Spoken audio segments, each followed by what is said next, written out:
Assalamualaikum warahmatullahi wabarakatuh. Salam Labamba TV, mantap luar biasa. Salam sukses, mantap luar biasa cuy. Oke, kembali lagi bersama saya Rian Labamba, host di channel Labamba TV. Oke. Moga-moga channel Labamba TV dan channel saya yang satunya Labamba Food terus berkembang di 2020 ini ya. Amin. Nah, ini settingan seperti ini. Seperti biasa, agak lama nih nggak bikin segmen ini, yaitu review film ya, sambil cerita-cerita sharing gitu ya. Jadi pas yang liburan kemarin itu di sebuah stasiun TV swasta Indonesia ya, itu banyak menayangkan film-film Korea gitu yang box office-nya lah kalau bisa disebut seperti itu. Dan banyak yang saya tonton dan banyak yang seru juga gitu, dan ini akan saya coba review ya. Nama filmnya adalah A Hard Day atau Hari yang Berat. Kalau diartikan secara langsung ke bahasa Indonesianya, hari yang keras ya. Oke.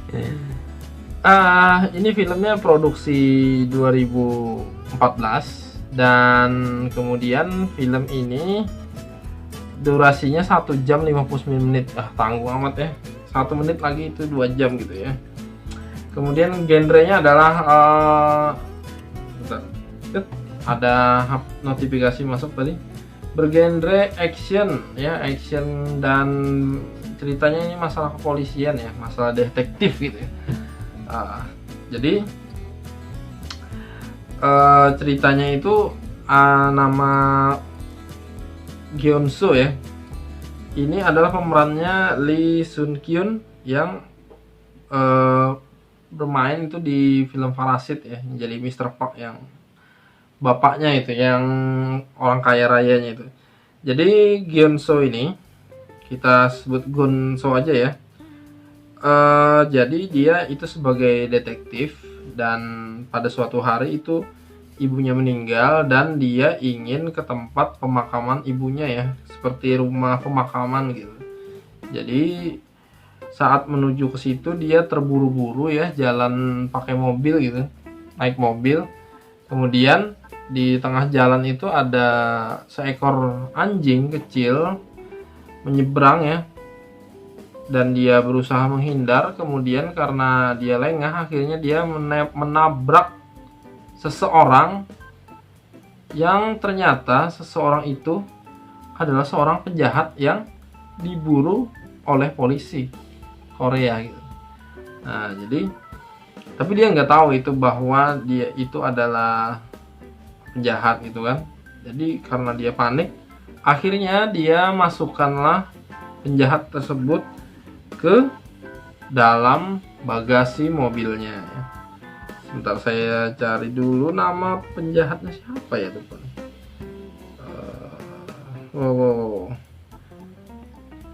Nggak ada ya. Soalnya nama-nama Korea ini kan susah gitu ya, jadi harus dibuka-buka lagi nih catatannya kan.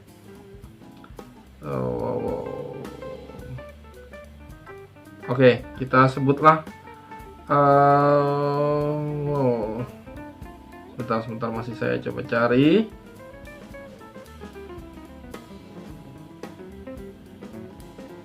Tidak ada juga. Ya jadi dia bawa masuk mayat yang penjahat itu ke dalam bagasi sedan mobilnya itu ya, dan dia bawa mayatnya tersebut ke rumah pemakaman ibunya gitu ya. Di rumah pemakaman tersebut akhirnya dia memiliki akal nih untuk memasukkan mayat tersebut ke peti mati ibunya gitu. Wah, jadi dalam satu peti itu ada 2 mayat, mayat ibunya dan mayat yang penjahat yang diburuan tersebut ya. Nah, dengan berbagai siasat, akhirnya berjalan sesuai rencana, dan dikuburlah kedua mayat tersebut dalam satu peti ya. Tapi orang-orang nggak tahu itu yang tukang kuburnya itu. Tapi curiga aja, kenapa nih kok petinya berat sekali gitu ya. Nah, jadi oke, berjalanlah seperti itu.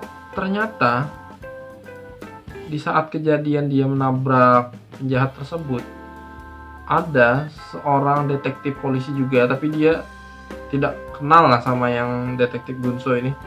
Sama-sama tidak kenal, namanya detektif Park.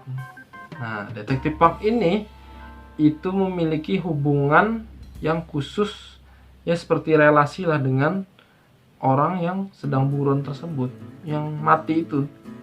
Dan si detektif Park ini, dia coba nelpon, dia ngejar, dia datang tatap muka, dia sempat mukul si detektif Gonso-nya itu, bahwa kalau kamu tidak mengembalikan mayat yang buron itu tadi, maka semua kejahatanmu akan saya bongkar, kata detektif Park gitu.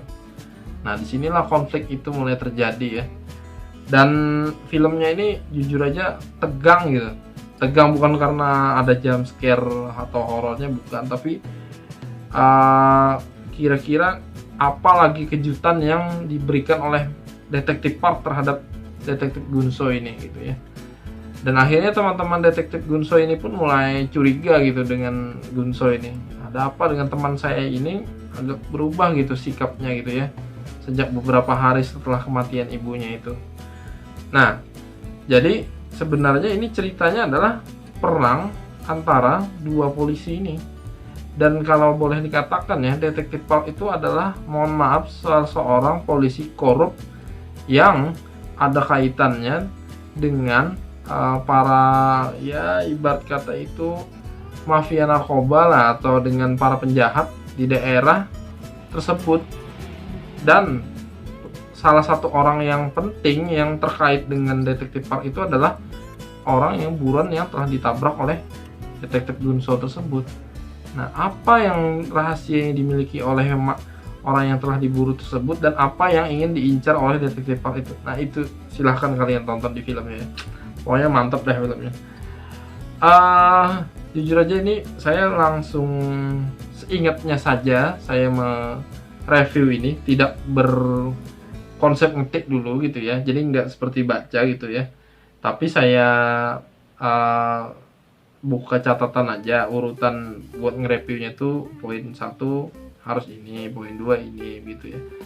Dan ini menurut saya salah satu film Korea yang oke lah. Kalau saya boleh bilang, ini skornya 8,75 dan sangat recommended lah banget untuk ditonton gitu. Dan ceritanya nih agak kalau berat sih enggak ya, mudah dimengerti aja sih. Tapi alurnya itu cepat dan keras gitu.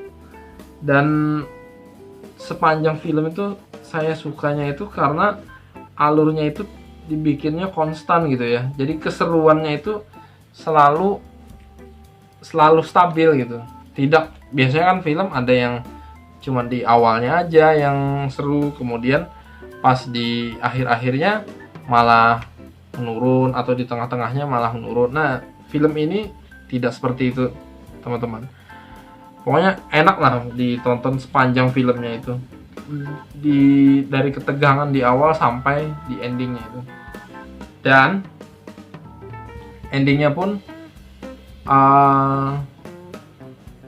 mungkin agak tertebak, tapi kayaknya tuh saya nebaknya di levelnya di sini. Ternyata endingnya tuh di atas sini, gitu. Jadi lebih di luar ekspektasi lah. Mantep ya. Oke, kemudian apakah ada keterangan ini filmnya ini? Bentar ya.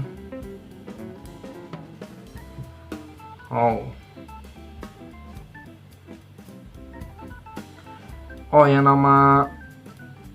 nama yang buronan yang ditabraknya itu adalah Park Chang Min. Ya, kalau nggak salah seperti itu ya. Oke. Kemudian ya, bentar, ini reception nggak ada, box office-nya nggak ada nih keterangannya nih. Tapi di hari pertamanya itu menghasilkan 24 juta dolar ya. lumayan juga untuk film Korea, dan filmnya ini 2014 lah, dan masih sangat layak untuk ditonton ya. Kalau film itu sebenarnya timeless ya, banyak juga film yang jadul tapi karena unsur ceritanya kuat jadi masih enak ditonton gitu. Jadi itu aja dulu review singkatnya film ini. Mudah-mudahan film ini menjadi rekomendasi yang tepat dan cocok buat teman-teman mengisi saat-saat kita saat ini masih di pandemi COVID-19 ini ya. Tetap stay safe di rumah aja. Kalau misalkan tidak ada keperluan apa-apa, tetap di rumah aja ya. Oke, dan seperti biasa saya di awal lupa, tetap semangat ya kita dalam beribadah, bekerja, berusaha dan menuntut ilmu, karena jalan kesuksesan itu walaupun ini sedang pandemi dan banyak keterbatasan tetap bisa diraih kesuksesan itu, insya Allah, amin. Oke, itu aja dulu. Seperti biasa, like dan subscribe dulu channel Labomba TV, dan bagi kalian yang suka masak-masak, ada channel Labomba Food, channel saya yang satunya. Nah itu alhamdulillah sudah monetize ya. Silahkan kunjungi dan subscribe juga, linknya ada di bawah, dan toko frozen food kami ada juga di bawah. Silahkan IG-nya datangin aja labomba_food, dan silahkan lihat-lihat kalau mau order atau mau tanya-tanya silahkan DM aja. Oke, sampai jumpa di video berikutnya, semoga bermanfaat dan menghibur. Assalamualaikum warahmatullahi wabarakatuh. Salam Labomba TV, mantap luar biasa. Salam sukses, mantap luar biasa cuy. Bye.